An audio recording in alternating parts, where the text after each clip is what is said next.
சூழ்ச்சி செய்யும் நபர்கள். இந்த 3 கேள்விகளை கேட்டால் உண்மை முகம் வெளிப்படும். உங்க வாழ்க்கையில இப்ப ஒருத்தர் உங்களுக்கே தெரியாம உங்க கூட ஒரு கேம் விளையாடிட்டு இருக்காங்க. இதுல பயமுறுத்துற விஷயம் என்ன தெரியுமா? அவங்க ரொம்ப காலமா இத விளையாடிட்டு இருக்காங்க. ஆனா அப்படி ஒரு விஷயம் நடக்குதே உங்களுக்கு தெரியல. இந்த வீடியோ முடிஞ்சதுக்கு அப்புறம் அந்த விளையாட்டை நீங்க புரிஞ்சுப்பீங்க. ஒரு முறை இதை நீங்க பார்த்துட்டீங்கன்னா அதுக்கப்புறம் உங்களால இதை கவனிக்காம இருக்கவே முடியாது. கொஞ்சம் கவனிங்க. அந்த நபர் யாருன்னு உங்களுக்கு ஏற்கனவே தெரியும். அவங்க வாயை துறக்கிறதுக்கு முன்னாடியே அவங்களோட வைப் உங்களுக்கு புரியும். ஒவ்வொரு தடவை அவங்க கிட்ட பேசி முடிச்சதுக்கு அப்புறமும் நீங்க ரொம்ப டயர்டா, மனசு பாரமா உணர்வீங்க. ஏதோ தப்பு பண்ணிட்டோன்னு தோணும். ஆனா என்ன தப்புன்னு உங்களுக்கே தெரியாது. எல்லாத்தையும் உங்க மேல பழியா போடுவாங்க. நீங்க பேசின வார்த்தைகளையே உங்களுக்கு எதிரா திருப்புவாங்க. சம்பந்தமே இல்லாம உங்க தப்பே இல்லாத விஷயத்துக்கு உங்களை சாரி கேட்க வைப்பாங்க. இவ்வளவு நடந்தும் நீங்க ஏன் அவங்க கிட்டயே திரும்ப திரும்ப போறீங்க தெரியுமா? நீங்க முட்டாள் கிடையாது. இதுல இருந்து எப்படி வெளியே வர்றதுன்னு சொல்லிக் கொடுக்க சரியான வார்த்தைகள் இதுவரை உங்களுக்கு கிடைக்கல. இன்னைக்கு வரைக்கும். இப்படிப்பட்ட ஆட்களை அப்படியே ஸ்டன் பண்ண வைக்க 3 கேள்விகள் இருக்கு. இதுக்கு கத்தணும்னு அவசியம் இல்ல, சண்டை போடணும்னு அவசியம் இல்ல. ரொம்ப அமைதியா, சிம்பிளா கேட்க போற இந்த 3 கேள்விகள் ஒரு லாரி மோதின மாதிரி அவங்கள அதிர வைக்கும். அது என்னன்னு பார்க்கலாம். மேனிபுலேட்டிவ் ஆட்கள் யூஸ் பண்ற ஒரு பெரிய ஆயுதம் ஜெயண்ட் பிளாங்கெட் அட்டாக். அதாவது ஒரு பெரிய போர்வையை எடுத்து உங்க மேல போத்துற மாதிரி ஒட்டு மொத்தமா பழி போடுறது. நீ எப்பவுமே இப்படிதான் பண்ற. நீ ஒரு தடவை கூட எனக்கு சப்போர்ட் பண்ணதே இல்ல. நீ எப்ப பார்த்தாலும் பிரச்சனை பண்ணிட்டே இருப்ப. எப்பவுமே ஒரு தடவை கூட இல்ல, தொடர்ச்சியா. இந்த வார்த்தைகளை கவனிச்சிங்களா? இதெல்லாம் தெரியாம வர்ற வார்த்தைகள் இல்ல. உங்களை நிலைக்குலைய வைக்கணும்னு பிளான் பண்ணி விடுற வார்த்தைகள். ஒருத்தர் நீ எப்பவுமே தப்பு பண்றன்னு சொல்லும்போது உங்க மூளை அப்படியான்னு யோசிக்காது, பதட்டமாகும். உடனே பழைய ஞாபகங்களை எல்லாம் கிடறி நாம உண்மையிலேயே தப்பு பண்ணிட்டோமோன்னு குற்ற உணர்ச்சியில தவிக்கும். நீங்க இப்படி குழம்பி போய் நிக்கும்போது அவங்க ஜெயிச்சிடுறாங்க. இதுதான் அந்த கேம். இப்போ நீங்க செய்ய வேண்டியது இதுதான். அப்படியே நில்லுங்க, ஒரு நிமிஷம் மூச்சை இழுத்து விடுங்க. அப்புறம் ரொம்ப அமைதியா இந்த கேள்வியை கேளுங்க. இப்போ நீ சொன்னியே, அதுக்கு ஒரே ஒரு உதாரணம் மட்டும் சொல்ல முடியுமா? அவ்வளவுதான். இப்போ அவங்க ரியாக்ஷனை பாருங்க. அவங்க உண்மையிலேயே வருத்தத்துல இருந்தாங்கன்னா போன வாரம் கால் பண்றேன்னு சொன்னா ஆனா பண்ணலன்னு ஒரு உண்மையான காரணத்தை சொல்லுவாங்க. அது ஒரு ஆரோக்கியமான பேச்சுவார்த்தை. ஆனா உங்களை பயமுறுத்த அந்த வார்த்தைகளை அவங்க பயன்படுத்தி இருந்தா அவங்க கிட்ட பதில் இருக்காது. ஏன்னா அப்படி ஒரு காரணமே அங்க இல்ல. அவங்க நோக்கம் உங்களை குற்ற உணர்ச்சியில தள்ளி அவங்க சொல்றதை நீங்க கேட்க வைக்கிறது மட்டும்தான். உதாரணம் சொல்ல தெரியாம அவங்க 3 விஷயங்கள் பண்ணுவாங்க. 1, இன்னும் சத்தமா கத்துவாங்க. இல்லனா இப்ப பாரு நான் சொன்னதை எப்படி திருப்புறேன்னு சொல்லி பழையபடியே பேசுவாங்க. இல்லனா சம்பந்தமே இல்லாம வேற ஒரு விஷயத்தை பற்றி பேச ஆரம்பிப்பாங்க. இந்த 3ல எதை அவங்க பண்ணாலும் அவங்க தோத்துட்டாங்கன்னு அர்த்தம். அங்க நிஜமான உதாரணம்னு சொல்ல எதுவுமே இல்ல. உங்கள மட்டம் தட்டி ஒரு கூண்டுக்குள்ளேயே வச்சிருக்கணும்னு அவங்க உருவாக்கின ஒரு பொய் தான் அது. ஆனா நீங்க அவங்க மேல கத்தல, அழுத ஆர்ப்பாட்டம் பண்ணல. ரொம்ப நிதானமா ஆதாரம் கொடுன்னு கேட்டீங்க பாருங்க. அந்த ஒரு நிமிஷம் நீங்க பேசின 1000 வார்த்தைகளை விட அதிகமா அவங்கள அதிர வச்சிருக்கும். யாராவது உங்ககிட்ட வந்து நீ எப்பவுமே இப்படிதான், உன்கிட்ட ஒரு மாற்றமும் இல்லைன்னு அந்த எப்பவுமே இல்லைங்கிற வார்த்தைகளை வீசுனாங்கன்னா உடனே ஒரே ஒரு உதாரணம் கேளுங்க.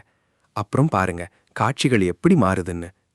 இப்போ உங்க வாழ்க்கையில இருக்கிற அந்த ஒரு நபரை நினைச்சு பாருங்க.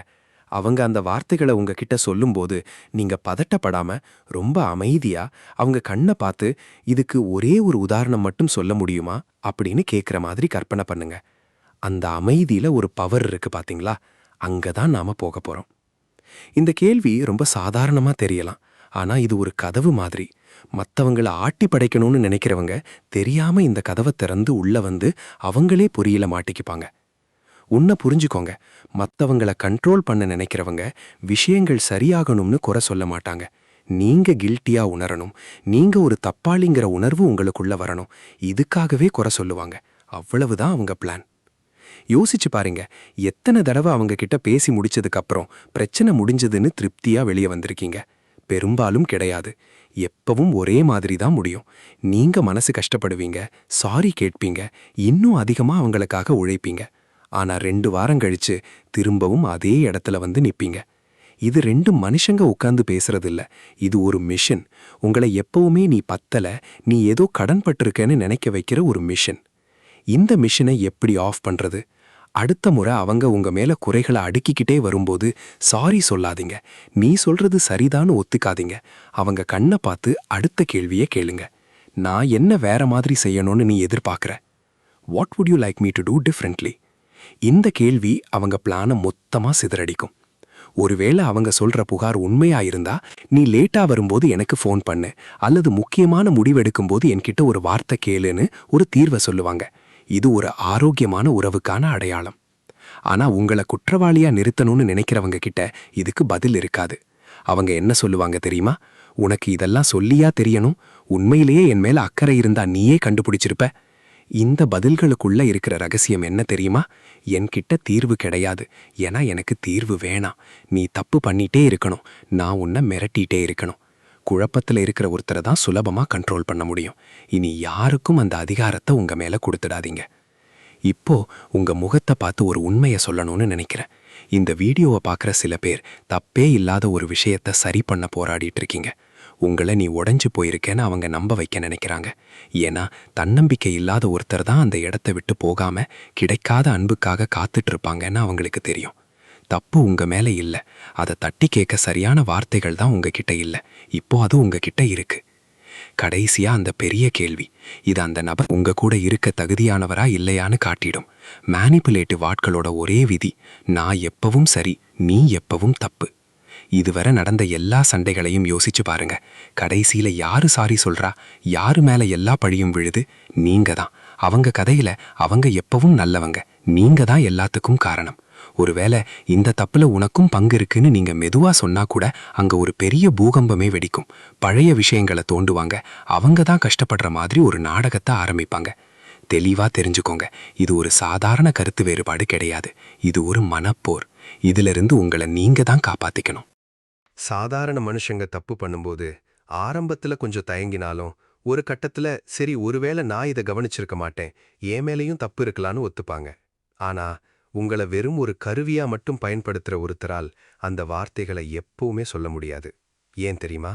அவங்க உங்களை ஆட்டி படைக்கிற அந்த மொத்த அதிகாரமும் நான் எப்பவுமே கரெக்ட், உனக்கு ஒண்ணுமே தெரியாதுங்கிற அந்த ஒரு அஸ்திவாரத்துல தான் நிக்குது. ஒரு சின்ன இடத்துல அவங்க தப்ப ஒத்துக்கிட்டாலும் அவங்க இத்தனை வருஷமா கட்டி வச்ச அந்த பொய்க்கோட்டை மொத்தமா சரிஞ்சு விழுந்துடும். அதனால அடுத்த முறை ஒரு சண்டை வரும்போது, சூழல் கொஞ்சம் அமைதியா இருக்கும்போது அவங்க கண்ணை பார்த்து ரொம்ப நிதானமா இந்த கேள்வியை கேளுங்க.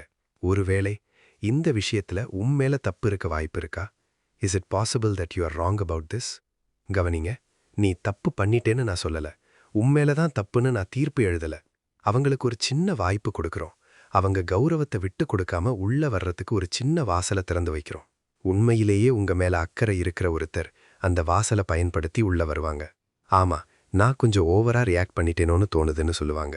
அங்கதான் ஒரு உண்மையான உறவுக்கான முதல் செங்கல் நடப்படுது. ஆனா உங்களை யூஸ் பண்றவங்க அந்த வாசலை எட்டி உதைப்பாங்க. நீங்க இப்படி கேட்டதுக்காக உங்களை ஒரு மோசமான மனுஷனா சித்தரிக்க பார்ப்பாங்க. ஒரு சின்ன அமைதியான கேள்விக்கு அவங்க காட்டுற அந்த ஆக்ரோஷமான ரியாக்ஷன் தான் நீங்க கேட்ட கேள்வி சரிதான் அப்படிங்கிறதுக்கான ஆகச் சிறந்த ஆதாரம். உண்மையை சொல்லட்டுமா? உங்களை நேசிக்கிற ஒருத்தரால் ஏன் மேல தப்பு இருக்கலான்னு சொல்ல முடியும். ஆனா உங்களை வெறும் ஒரு பொருளா பார்க்கறவங்களால அவங்க உசுரே போனாலும் அந்த 3 வார்த்தையே சொல்ல முடியாது.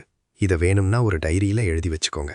இப்போ ஒன்று புரிஞ்சுக்கோங்க, இந்த கேள்விகள் அந்த மனுஷனை ஒரே ராத்திரியில மாத்திடும்னு நான் சொல்லல. சில பேர் ரொம்ப காலமா இந்த கேமை விளையாடி பழகிட்டாங்க. அவங்கள மாத்துறது உங்க வேலை இல்லை. ஆனா இந்த கேள்விகள் உங்களை கண்டிப்பா மாத்தும். எப்போ நீங்க அந்த பொத்தாம் பொதுவான பழிகளை ஏத்துக்காம உதாரணம் கேட்க ஆரம்பிக்கிறீங்களோ அப்பவே நீங்க மாறிட்டீங்க. எப்போ நீங்க பழக்கத்துல சாரி சொல்றதை நிறுத்திட்டு தீர்வை நோக்கி பேசுறீங்களோ அப்பவே நீங்க மாறிட்டீங்க.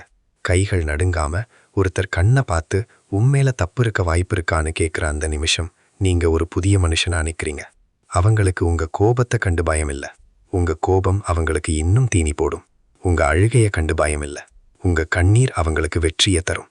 அவங்களுக்கு இருக்கிற ஒரே பயம் உங்களோட இந்த அமைதி தான். பதட்டப்படாம தெளிவா நீங்க கேட்குற அந்த நேர்மையான கேள்விகள் தான் அவங்களோட மிகப்பெரிய சிம்ம சொப்பனம். இந்த வீடியோ முடிஞ்சதும் இந்த 3 கேள்விகளையும் எங்கேயாவது எழுதி வைங்க.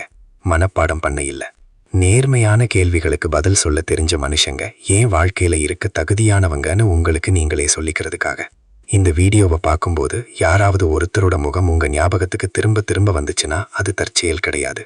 அவங்கள அடையாளம் கண்டுக்கோங்க. இதே மாதிரி ஒரு இக்கட்டான சூழல்ல இருக்கிற உங்க நண்பர் ஒருத்தருக்கு இந்த வீடியோவை அனுப்புங்க. ஏதோ ஒரு சின்ன மாற்றம் அவங்க பாரத்தை இன்னைக்கு குறைக்கலாம்.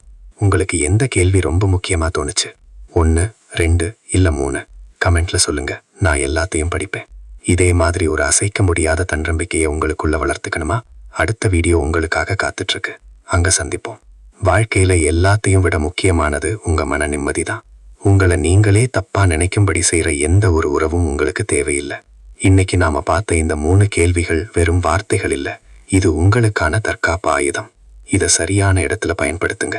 அடுத்த வீடியோல இன்னும் ஒரு முக்கியமான பாடத்தோட உங்களை சந்திக்கிறேன். அதுவரை உங்க மேல நம்பிக்கை வைங்க.